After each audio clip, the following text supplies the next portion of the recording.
The 7-time world champion Stephanie Gilmore is out there at the moment looking to save her place in the draw here up against a really tough opponent in Courtney Conlogue, a 2-time runner-up to the world title.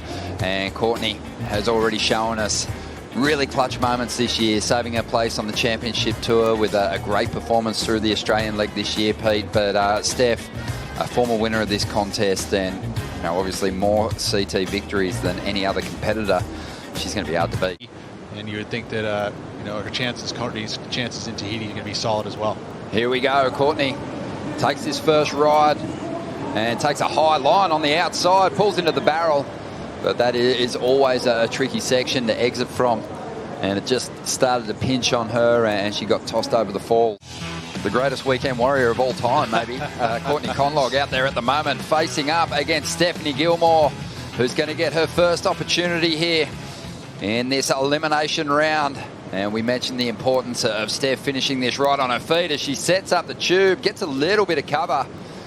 Not as deep as she would have liked, but she makes up for it with a nice carve off the top. This wave is shaping up beautifully through the inside. Nice steep wall as the 7-time world champion goes on the attack. Love the way she's redirecting right back into the bowl. A very drawn out carve there. Brings it through to the inside.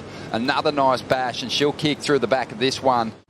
Well, we talked about how important this use of priority was going to be, and she's done that. I mean, this barrel here, just a quick little shampoo. But again, right here is where she really starts to mix it up. The carve back into the foam with an actual cutback, which is tough to do at J-Bay. And then these 4 snaps are solid. Again, this is where she gets that grace, that style, that speed, that power, all of that thing right there too. Just held the rail in the lip and makes sure she completes the ride at the very end of it, picks out clean. What she needed. She'd waited a while for this ride, and Courtney right behind her. What's this wave going to do? Looks like it might have a bit of a double up in it. As Courtney winds through the foam, no dramas there, so really hoping this wave stands up. You can see that lump of water in front of her. Doesn't look like it's going to work out though. She's going to get out there and hopefully get back to the takeoff zone.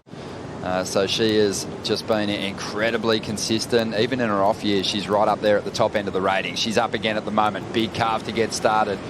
She lines up her track through this inside. Gets up into the bowl. Nice slice off the top. Doesn't overcommit to the rail just yet. Waiting for this wave to pull up through the inside so she can let go of some big hits. Lining it up once again. Gilmore goes to that layback jam, and she'll tuck through the back of this closeout section once again. And that'll be a solid backup number. Yeah, that's exactly what she wanted right there. I mean, in this situation, maybe even comboed. We'll see what the judges say here. But, a smaller wave, but it had a good pace because she was able to do big turns on the outside section. And I love the patience that she has right here. Didn't overcommit, like you had mentioned, because that wave was going to go down the line. And then here just kind of paces herself. This is where it slows up. And there's a couple beautiful turns here. That one, very dynamic. And then this one where she tucks the knee in. Beautiful stuff as she just wraps that one very hard. How's how alive that lower half is for Steph. She really absorbs the bumps in the face of this ride beautifully with just that compression in the knees, but also with the opportunities, has the amazing extension, but she always gets low as she rides out of those cars. Well, Steph doesn't seem to be hanging around. She's like, I want to ride some waves. Yeah, I don't mind that. And why not? If you're out there without priority, Steph, with a lot of speed, big high line there. What's she going to do with all this momentum? Big drawn out cut down to get started, then whips it into the pocket. And this wave standing up, and she absolutely annihilates that final section.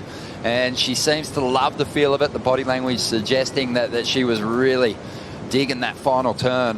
I think she might improve on the 7. It was so strong, but I just love it when a surfer just doesn't rip into that first turn straight away, but just takes that high line and really drops to the bottom. And you see the footwork there. I mean, you saw her pumping down the line. Her foot was way up on the pad, and as soon as she started to feel it, she just put that thing way back. That turn there was just the best of the heat right there. That's speed. Excellent surfing.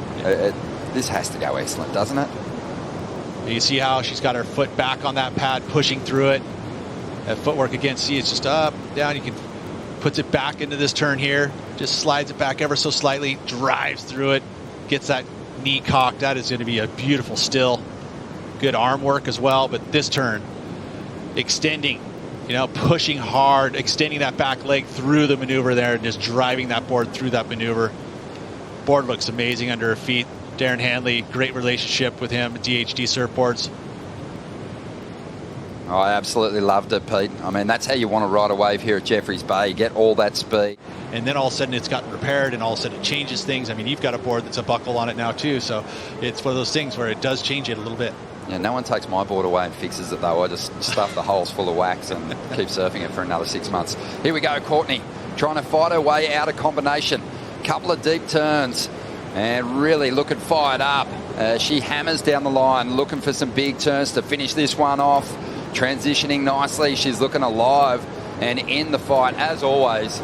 But she has so much work to do and not a lot of time to do it. Behind her, Stephanie Gilmore's up. Great shot there.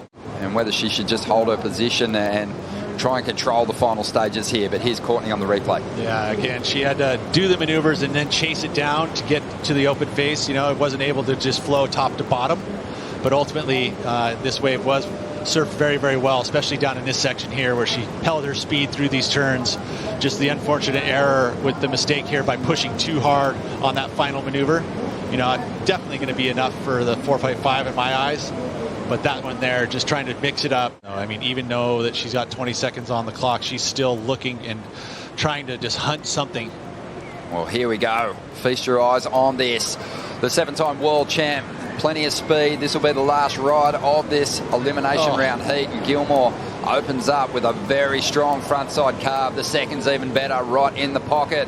Now looking to set up a pit. This wave's not going to throw open, but she'll just go to the rail once again and really finish it off in dynamic fashion. A huge fall out of the lip. Wow.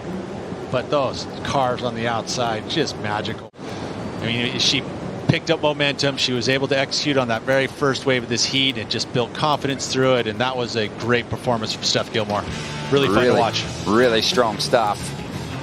And she is going to be powering into the quarterfinal.